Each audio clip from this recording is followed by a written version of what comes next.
വായനക്കാരുടെ സ്നേഹം എഴുത്തുകാരൻ്റെ ആത്മാവിനെ തൊടുമ്പോൾ സമൂഹം നൽകുന്ന ആദരവ് ആ യാത്രയ്ക്ക് ലഭിക്കുന്ന ഏറ്റവും വലിയ പ്രോത്സാഹനമായി മാറുന്നു. ഈ വർഷത്തെ പി. കേശവദേവ് സാഹിത്യ പുരസ്കാര ജേതാവും മലയാളത്തിൻ്റെ പ്രിയ എഴുത്തുകാരനുമായ ശ്രീ സുഭാഷ് ചന്ദ്രനെ മറുപടി പ്രസംഗത്തിനായി ക്ഷണിച്ചുകൊള്ളുന്നു.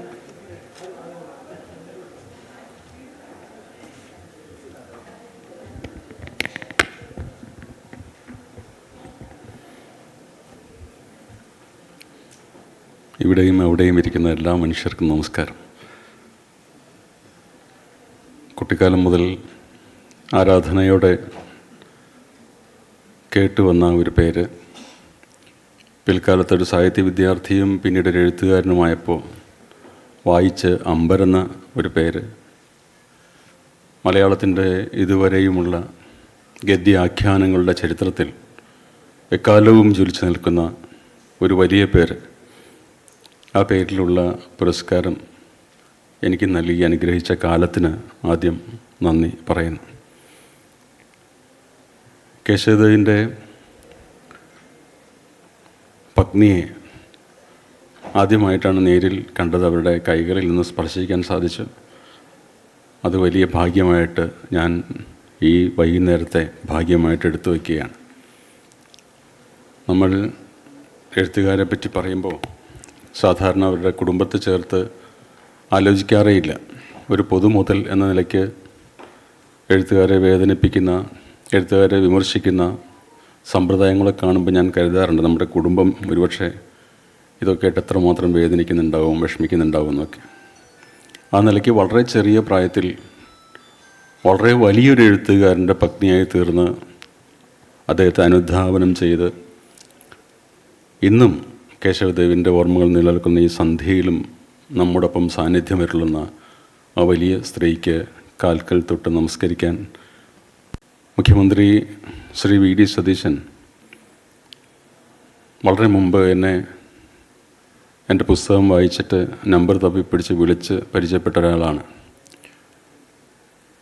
പ്രതിപക്ഷ നേതാവായിരിക്കുമ്പോൾ കോഴിക്കോട്ട് വെച്ചുള്ളൊരു വലിയ സാഹിത്യ സമ്മേളനത്തിൽ എന്നെ അദ്ദേഹം അഭിമുഖം ചെയ്യുകയുണ്ടായി.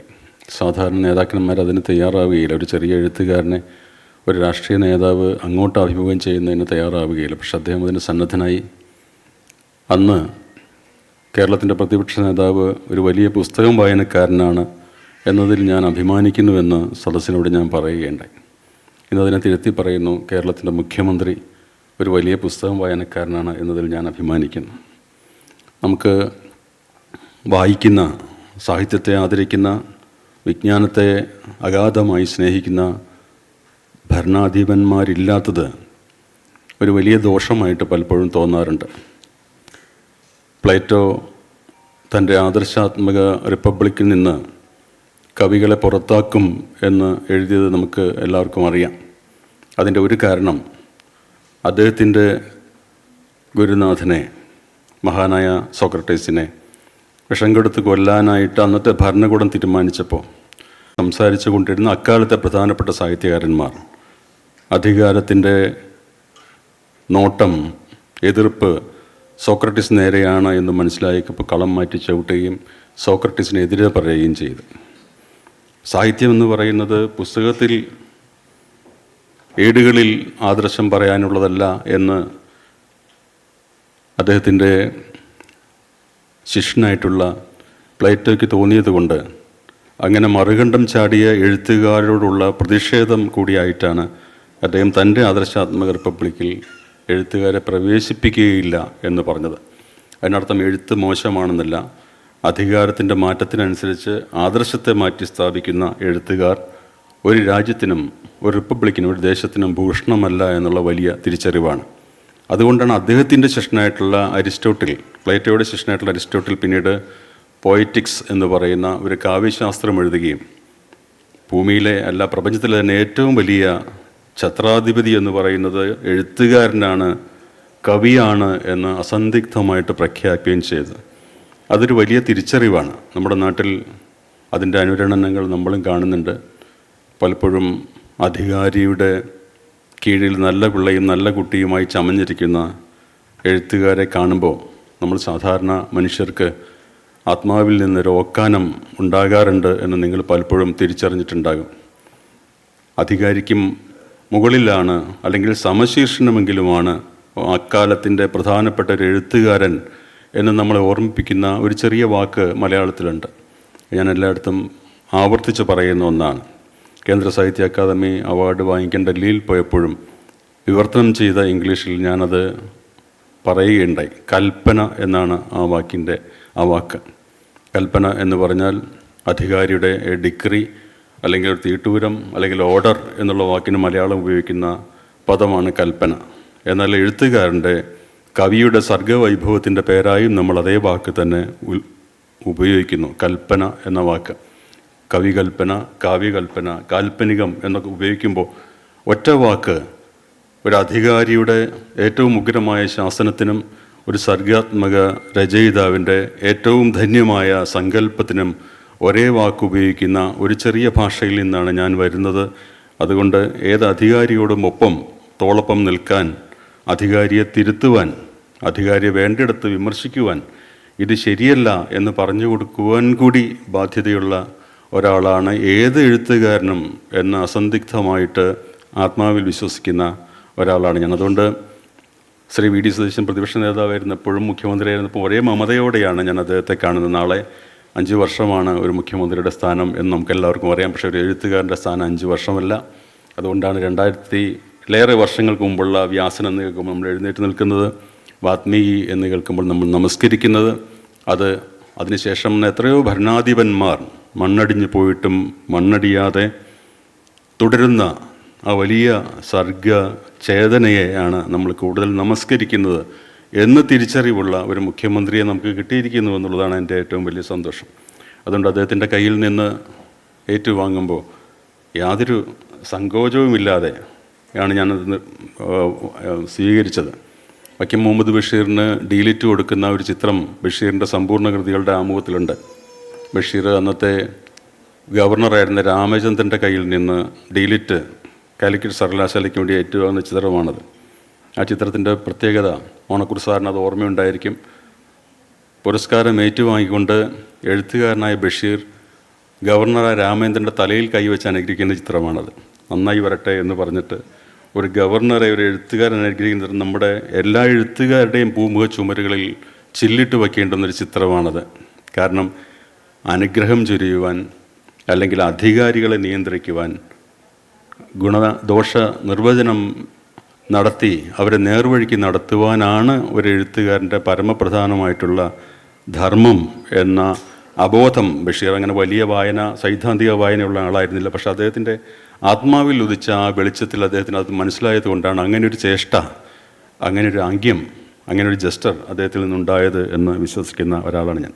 ഇവിടെ എനിക്ക് നിൽക്കുമ്പോൾ വ്യക്തിപരമായി എന്നെ കൂടുതൽ അഭിമാനിയാക്കുന്ന ഒരു സന്ദർഭം അത് ശ്രീമതി ഡോക്ടർ തങ്കത്തിൻ്റെ ഒപ്പം ഇരിക്കാൻ സാധിച്ചു എന്നുള്ളതാണ്. ഞങ്ങൾ ആലങ്കാരികമായിട്ട് പറയും എഴുത്തുകാർ ഹൃദയം കൊടുക്കുന്നവരാണ് എന്ന് പറയും. ഒരു സംസ്കാരത്തിന്, ഒരു ഭാഷയ്ക്ക്, ഒരു പ്രദേശത്തിന് ഹൃദയം നൽകുന്ന, ആലങ്കാരികമായിട്ടാണെങ്കിലും ഹൃദയത്തിൻ്റെ ഭാഷയിൽ സംസാരിച്ചു, ഹൃദയത്തിൽ സ്പർശിച്ചു എന്നൊക്കെ നമ്മൾ പറയുമ്പോൾ അതാണ് ഉദ്ദേശിക്കുന്നത്. തൻ്റെ ഹൃദയത്തിൻ്റെ തരംഗങ്ങളെയാണ് ഒരു വലിയ എഴുത്തുകാരൻ ആ സമൂഹത്തിലേക്ക് പ്രസരിപ്പിച്ചുകൊണ്ടേയിരിക്കുന്നത്. എന്നാൽ അക്ഷരാർത്ഥത്തിൽ തൻ്റെ അവയവം, വൃക്ക കൊടുത്തുകൊണ്ട് ഒരു മഹതി, അവർക്ക് നമ്മൾ പലപ്പോഴും രക്തദാനം, വൃക്കദാനം എന്നൊക്കെ കേൾക്കുമ്പോൾ അതിനകത്തൊരു ഗതികേടിൻ്റെ ഒരു അംശം പലപ്പോഴും അറിയാതെ നമ്മുടെ മനസ്സിൽ വരും. കാരണം ചിലപ്പോൾ സാമ്പത്തിക ലാഭത്തിന് വേണ്ടിയിട്ടായിരിക്കാം, അല്ലെങ്കിൽ അതിന് വേണ്ടിയിട്ട് എന്തെങ്കിലും ഒരു റാക്കറ്റിൻ്റെ പിടിയിൽപ്പെട്ടിട്ടുണ്ടാവും എന്നൊക്കെ നമ്മൾ കരുതും. പക്ഷേ അറിവുള്ള, ആരോഗ്യരംഗത്തെപ്പറ്റി നല്ല ധാരണയുള്ള ഒരു വ്യക്തി അജ്ഞാതയായിട്ടുള്ള അല്ലെങ്കിൽ അജ്ഞാതനായിട്ടുള്ള ഒരാൾക്ക് തൻ്റെ പ്രധാനപ്പെട്ട അവയവങ്ങളിലൊന്ന് ദാനം ചെയ്തു എന്ന് പറഞ്ഞാൽ ശരിയല്ല. അത് പുരസ്കാരം എന്നപോലെ സമർപ്പിക്കുന്നു എന്നാണ് അത് പറയേണ്ടത്. യഥാർത്ഥം നമ്മൾക്ക് പുരസ്കാര ദാനം എന്ന് പറയുമ്പോൾ ഒരു സങ്കടമാണ്. പുരസ്കാരമൊക്കെ ദാനം ചെയ്യേണ്ടതല്ല, സമർപ്പിക്കേണ്ടതാണ്. അതുപോലെ തൻ്റെ ഒരു പ്രധാനപ്പെട്ട വൈറ്റൽ ഓർഗൻ അവർ സമർപ്പിച്ചു എന്നുള്ളത് വളരെ പ്രധാനപ്പെട്ടൊരു കാര്യമാണ്. അവരുടെ ഒപ്പം ഒരു വേദിയിലിരിക്കാൻ സാധിച്ച എല്ലാവർക്കും നമസ്കാരം നേരിട്ട് പറയാൻ കൂടിയാണ് ഞാൻ വന്നത്. ഇവിടെ കേശവദേവിൻ്റെ കാര്യത്തിലെന്നതുപോലെ ജ്യോതിദേവിനെയും കേശവദേവിനെയും ചേർത്ത് ആലോചിക്കുമ്പോൾ ഞാൻ എപ്പോഴും വിചാരിക്കാറുണ്ട്, കേശവദേവ് കയ്പിൻ്റെ ആളായിരുന്നു. എതിർപ്പ് എന്നതുപോലെ കയ്പിൻ്റെ, ചവർപ്പിൻ്റെ എഴുത്തുകാരനായിരുന്നു. അദ്ദേഹത്തിൻ്റെ മകൻ മധുരത്തിനെതിരെ പോരാടിക്കൊണ്ടാണ് തൻ്റെ ജീവിതം ധന്യമാക്കുന്നതെന്ന് കാലമറിയാതെ ഏൽപ്പിക്കുന്നൊരു സംഗതിയാണ്. ഇതെല്ലാം സൂക്ഷിച്ചു നോക്കിയാൽ നമുക്ക് എല്ലാവർക്കും കാണാവുന്ന കാര്യമാണ്. എന്തുകൊണ്ടാണ് ജ്യോതിദേവ് ഒരു പ്രമേഹ ചികിത്സകനായത് എന്ന് ചോദിച്ചാൽ കേശവദേവിൻ്റെ മകനായതുകൊണ്ട് എന്നുള്ളതുകൊണ്ടാണ്. കാരണം സച്ചിൻ തെണ്ടുൽക്കറുടെ അച്ഛൻ മറാത്തയിലെ മഹാകവിയായിരുന്നു രമേശ് ടെണ്ടുൽക്കർ.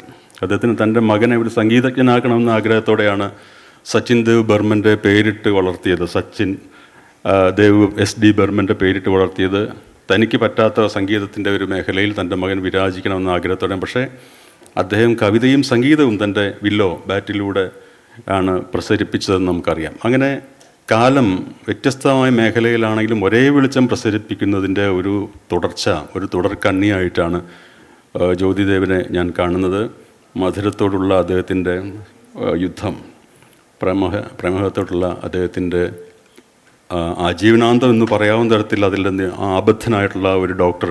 അങ്ങനെ ഞാനിപ്പോൾ ബിന്ദു കൃഷ്ണയോട് പറയുകയായിരുന്നു, നമ്മൾ വനിതകൾക്ക് വേണ്ടിയിട്ടൊരു സൗജന്യ യാത്ര തരപ്പെടുത്തിയ ദിവസം അവരുടെ തലയിൽ പായസം വീണ വാർത്ത കണ്ടപ്പോൾ ഞാൻ വെച്ചത് എങ്ങനെയാണ് കാലം പ്ലാൻ ചെയ്യുന്നത്. കാരണം കട്ടൗട്ടിലൊക്കെ പാലഭിഷേകം നടത്തും. നല്ലൊരു കാര്യം നടത്തിക്കഴിഞ്ഞാൽ മന്ത്രിമാരുടെയും വിജയുടെയും മമ്മൂട്ടിയുടെയും മോഹൻലാലിൻ്റെയൊക്കെ കട്ടൗട്ട് വെച്ചിട്ട് പാലഭിഷേകം ചെയ്യുന്നൊരു നല്ല ജസ്റ്ററാണ്. ഇവിടെ ഇതാ ഒരു വനിതാ മന്ത്രിക്ക് കാലം അറിയാതെ പാൽപ്പായസാഭിഷേകം കൈതട്ടിയിട്ടാണെങ്കിലും നടത്തുന്നു. ശ്രദ്ധിച്ചാൽ അത് അതിനകത്തുള്ള നന്മ, അതിൽ കാലം നടത്തുന്ന ഒരു അത്ഭുതകരമായിട്ടുള്ള ഒരു എടുത്തുവയ്പ്പ്, ഒരു ഗംഭീരനായ കവി ഉചിതമായൊരു പദം ഒരു കവിതയിൽ എടുത്തു വയ്ക്കുന്നത് പോലെ കാലം അതിനകത്ത് ഒരു ആംഗ്യം എടുത്തു വയ്ക്കുന്നത് കണ്ട് നമ്മൾ അത്ഭുതപ്പെട്ടു പോകും. അപ്പം ഇത്തരം കാര്യങ്ങൾ സമൂഹത്തിനെ കാണിച്ചു കൊടുക്കാൻ ബാധ്യസ്ഥനായിട്ടുള്ള എഴുത്തുകാർ പ്രധാനമായും അധികാരത്തിൻ്റെ മുമ്പിൽ വളയാതെ നിൽക്കേണ്ട ഒരാളാണ്. നമ്മളെ പഠിപ്പിച്ച ഏറ്റവും പ്രധാനപ്പെട്ട എഴുത്തുകാരിൽ ഒരാളാണ് കേശവദേവ് എന്ന് ഞാൻ വിചാരിക്കുന്നു.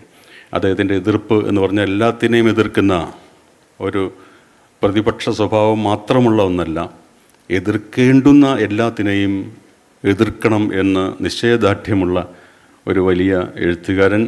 ആ അർത്ഥത്തിൽ അക്ഷരങ്ങളിലൂടെ ഉള്ള ഒരു ആക്ടിവിസ്റ്റ്. അദ്ദേഹത്തിൻ്റെ പേരിലുള്ള പുരസ്കാരം ഏറ്റുവാങ്ങുന്നതിലുള്ള സന്തോഷം, ധന്യത രേഖപ്പെടുത്തിക്കൊണ്ട് ഈ സന്ധ്യയിൽ ഇതിന് സാക്ഷ്യം വഹിച്ച ഓരോരുത്തരോടും എൻ്റെ ഹൃദയാദരം അറിയിച്ചുകൊണ്ട് നിർത്തുന്നു. നന്ദി, നമസ്കാരം.